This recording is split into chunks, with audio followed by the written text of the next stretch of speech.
تقدس کو نہ بھولو، اللہ کی جلالت اور عظمت کو سامنے رکھتے ہوئے جب بھی بولو اللہ عز و ذکرو، اللہ عز شأنو، اللہ جلت قدرتو، اللہ سبحانہ و تعالی۔ کبھی بھی اللہ سبحانہ و تعالی کا اکیلا نام نہ لو۔ یہ ہے اصل احترام، جس کی محبت اللہ سے ہوتی ہے سبحانہ و تعالی سے، وہ پھر تقدس کے الفاظ بولتا ہے۔ دوسری بات، جب سرتاج رسول صلی اللہ علیہ وآلہ وسلم کا نام آئے تو کبھی بھی بغیر درود کے نہ بولا جائے، صلی اللہ علیہ وسلم، یہ کہنا چاہیے۔ صحابہ کرام رضوان اللہ تعالی علیہم اجمعین کا تذکرہ ہو، الترضی عنہم، کسی بھی صحابی کا تذکرہ ہو تو رضی اللہ عنہ کے بغیر نہیں کرنا چاہیے۔ چوتھی بات، کسی بھی نیک آدمی کا تذکرہ کرنا ہو جو دنیا سے جا چکا ہو سلف میں سے، تو وہاں یہ لفظ کا اضافہ کیا کریں رحمہ اللہ، اللہ اس پہ رحمت فرمائے، جیسا کہ سلف لکھتے ہیں قدس اللہ سرہ ونور ضریحہ، اللہ مالک الملک اس کی قبر کو منور فرمائے۔ اور اگر کسی زندہ کا تذکرہ کرنا ہو تو پھر یہ کہیں کہ فلاں صاحب ہیں وفقہ اللہ، اللہ اس کو مزید توفیق دے، حفظہ اللہ، اللہ اس کی حفاظت فرمائے۔ اللہ مالک الملک ہمیں ان باتوں کو یاد رکھنے کی توفیق دے۔ غریب نواز کون ہے؟ وہ اللہ ہے۔ یا ایھا الناس انتم الفقراء الی اللہ واللہ هو الغنی الحمید۔ لوگو تم سارے کے سارے قلاش ہو، تم سارے کے سارے فقیر ہو، غنی ذات کون سی ہے؟ وہی امیروں کو نوازنے والا ہے، وہی غریبوں کو نوازنے والا ہے۔ اپنے رب کا تعارف کیجئے، کون ہے جو شفا دینے والا ہے؟ وہ اللہ ہے۔ وَإِذَا مَرِضْتُ فَهُوَ يَشْفِينِ۔ ابراہیم علیہ السلام فرماتے ہیں میرے مالک جب میں بیمار ہوتا ہوں تو شفا کون دیتا ہے؟ اللہ سبحانہ و تعالی۔ عزت اور ذلت کس کے ہاتھ میں ہے؟ اللہ کے ہاتھ میں۔ وَتُعِزُّ مَن تَشَاءُ وَتُذِلُّ مَن تَشَاءُ بِيَدِكَ الْخَيْرُ۔ اللہ تو ہی عزتوں کا مالک، تو ہی ذلتوں کا مالک، تو ہی عزت دیتا ہے۔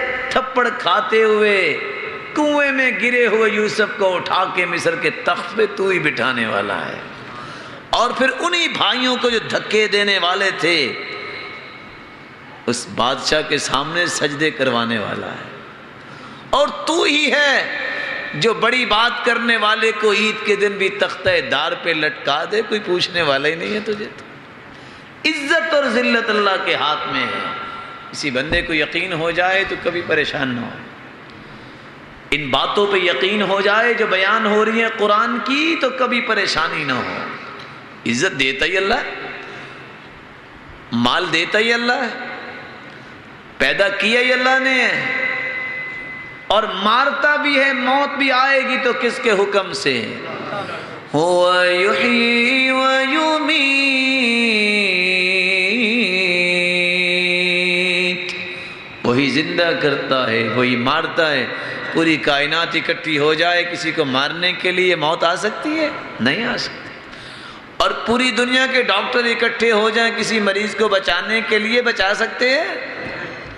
یہ یقین ہونا چاہیے، تب جا کے صحیح جواب قبر میں آئے گا۔ عذاب دینا بھی اسی کا کام ہے اور بخشنا بھی اسی کا کام ہے۔ یغفر لمن یشاء وَيُعَذِّبُ مَن يَشَاءُ، وہ جس کو چاہے بخش دے، جس کو چاہے عذاب دے، اور جو چاہے مختار کل ہے تو وہی ہے۔ فعال لما يريد، جو چاہتا ہے وہ کر گزرتا ہے۔ کون؟ اللہ ہے۔ میرے معزز اور پیارے بھائیوں، مومن سے پوچھا جائے گا فَيَقُولَانِ لَهُ مَن رَبُّكَ، بتاؤ تیرا رب کون ہے؟ کہے گا ربی اللہ، میرا رب اللہ ہے۔ کیسے جواب دے گا؟ حدیث کی آخر کے الفاظ تھوڑا سا پہلے میں بیان کر دیتا ہوں۔ وہ کہیں گے وَيَقُولَانِ لَهُ وَمَا يُدْرِيكَ، تجھے کیسے پتا چلا تیرا رب اللہ ہے؟ مومن کہے گا قرأت القرآن وآمنت به وصدقت وعملت بما فيه كما في روایت اخرى، میں نے قرآن پڑھا تھا، میں اس پہ ایمان لایا، میں نے اس کی تصدیق کی، میں نے اس قرآن کے مطابق اپنی زندگی کو ڈھال لیا، تب جواب صحیح آیا ہے۔ منافق اور کافر سے کہا جائے گا من ربک، کہے گا ہاں لا ادری، مجھے نہیں پتا۔ شارحین لکھتے ہیں ہاں کا معنی کیا ہے؟ کأنہ یتذکر شیئا ولم یدکر، سوچے گا یہ کلمہ تو سنا تھا دنیا میں لیکن اس وقت یاد نہیں آئے گا۔ یاد کیسے آئے؟ رب کا تعارف تو کیا ہی نہیں، تعارف تو صرف اتنا تھا جب جی چاہا جا کے پیٹ قبر پہ رگڑ لیا، جب جی چاہا کسی کے سامنے رکوع کر دیا، سجدہ کر دیا۔ اللہ کا تعارف کیا ہوتا تو یہ کام تو نہ ہوتے۔ رب کا تعارف جو دنیا میں رہتے ہوئے کرتا ہے جواب بھی اسی کو ہی آئے گا۔ اور اگلے لفظ ذرا غور سے سنیے گا، جواب کیوں نہیں دے پائے گا؟ کہے گا اقول کما یقول الناس، مجھے نہیں پتا، میں تو ویسے ہی کہتا تھا جیسے لوگ کہتے تھے، میں لائی لگ تھا، میں تو دیکھتا تھا آج ان کیا ہے دنیا میں۔ اور سچی بات یہ ہے، حدیث میں تو 3 سوالوں کا جواب ہے۔ آج ساری دنیا بیچاری نہ اس بات کو پہچاننے پہ لگی ہوئی ہے من ربو کا، نہ اس کو پہچانتی ہے ماں دینوں کا، ایک چوتھے سوال کی تیاری میں لگی ہوئی ہے ساری دنیا۔ صبح سے لے کے شام تک تھک جاتی ہے بیچاری دنیا، لیکن وہ سوال آنا ہی نہیں ہے۔ بولا کون سا سوال ہے؟ جس کی تیاری میں ہر عام و خاص مگن اور محو ہے۔ وہ سوال شاید آپ نے سنا ہو یا کہیں لکھا پڑھ لیا ہو، کیوں جی چوتھا سوال ہوگا قبر میں ماں ڈگریوں کا، تیری ڈگری کون سی ہے؟ ساری دنیا اس پہ لگی ہوئی ہے۔ بلہ لگ جائے، سٹیٹس بلند ہو جائے، رینک بڑھ جائے، وہ اللہ تمہیں عزتوں سے نوازے۔ رینک یہ ہوتا ہے رنگ بھی کالا ہو بلال جیسے کا، جوتی بھی نہ جانی کیسی پہنی ہو، اور اس کی قدموں کی آہٹ جنت میں سنائی دے۔ یہ لیول ہے اسلام کا، یہ رینک ہے، اس کو حاصل کرنے کے لیے تیاری ہونی چاہیے۔ لیکن بات کا غلط مفہوم نہ لینا، میں کہتا ہوں ملت اسلامیہ کے ہر فرد کو پی ایچ ڈی کرنی چاہیے، لیکن دین چھوڑ کے نہیں، پہلے دین پڑھ کے۔ فرق اتنا ہے، آخر ما یبقى علی ما یفنا، ترجیح اس کو دو جو باقی رہنے والی چیز ہے، اس پر جو ختم ہو جانے والی ہے۔ ہم کہتے ہیں کہیں منہج کا اعوجاج نہ کو سمجھ لے، ہم تو کہتے ہیں پانی کے بغیر کشتی نہیں چلتی، کشتی دین کی چلانی ہے اور پانی کی ضرورت تو پڑے گی، لیکن پانی اتنا ہی چاہیے کہ کشتی چلتی رہے۔ پانی اگر زیادہ ہو جائے نا تو کشتی ڈھولنے لگ جاتی ہے۔ دنیا میں انسان دھت ہو جائے تو پھر ایمانی کشتی بھی ڈھولنے لگ جاتی ہے، اور اگر پانی میں طغیانی آ جائے نا تو اچھل کے کشتی میں آ جائے تو کشتی اکیلی نہیں ڈوبتی، ملاح بھی ڈوب جایا کرتے ہیں۔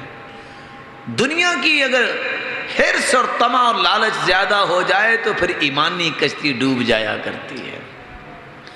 بات ہے تو چھوٹی سی، لیکن شاید فائدہ مل جائے اس سے، اللہ دینے والے ہیں۔ پوچھنے والے نے پوچھا نا کیا پڑھے ہو؟ کہتا ہے میں نے ابھی ماسٹر کی ڈگری لی ہے۔ کہا جب تم نے بیچلر کیا تھا تو سبحان ربی الاعلیٰ کتنی مرتبہ کہتے تھے؟ کہتا 3 مرتبہ۔ کہتے ماسٹر کی ڈگری کتنے سال ملی؟ کہتے 2 سال میں۔ اب کتنی مرتبہ پڑھتے ہو سبحان ربی الاعلیٰ؟ کہتے 3 مرتبہ۔ کہتے ہیں کمال کے 2 سال ہے، 2 سال نے تیرے سبحان ربی الاعلیٰ تو 4 مرتبہ نہ کیے، کیا فائدہ ہوا؟ کہتے ہیں فائدہ ہی کوئی نہیں ہے۔ آپ کو پتا گریڈ مجھے کون سا ملا ہے؟ اور صحیح عکاسی کی اس نے۔ یہ ساری کی ساری ڈگریاں تو جیب بھرنے کے لیے اور موٹی کرنے کے لیے ہیں، تقرب الہی کے لیے تو نہیں ہے۔ رسول اللہ صلی اللہ علیہ وآلہ وسلم نے جو دین دیا ہے وہ رب کا تعارف۔ یہ وہ 3 سوال ہیں اللہ کے بارے میں، اللہ کے رسول کے بارے میں قیامت کے دن عذر قبول ہی نہیں کیا جائے گا جس نے اپنے رب کو ہی نہیں پہچانا۔ فرشتے دوسرا سوال کرتے ہیں، فَيَقُولَانِ لَهُ مَا دِينُكَ، تیرا دین کیا ہے؟ مومن کہتا ہے دینی الاسلام، میرا دین اسلام ہے۔ کیوں کہتا ہے؟ اس نے قرآن پڑھا ہوتا ہے، کیونکہ اس کے 3 یقین ہوتے ہیں۔ پہلا یقین ان الدین عند اللہ